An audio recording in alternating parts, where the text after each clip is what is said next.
আসসালামু আলাইকুম গাইস, কেমন আছেন? আল্লাহর রহমতে আমরা ভালো আছি। গ্রামের মানুষ আমরা দেখেন কেমনে বাটাবাটি কইরা রান্না বান্না করি, আদা রসুন বাটাবাটি কইরা রান্না করতেছি।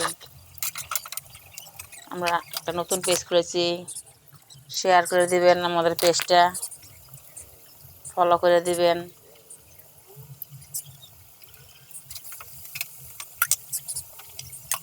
আপনারা কেমন আছেন কমেন্টে বলবেন।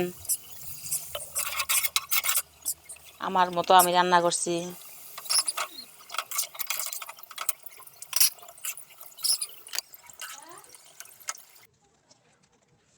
গরুর বট রান্না করছি।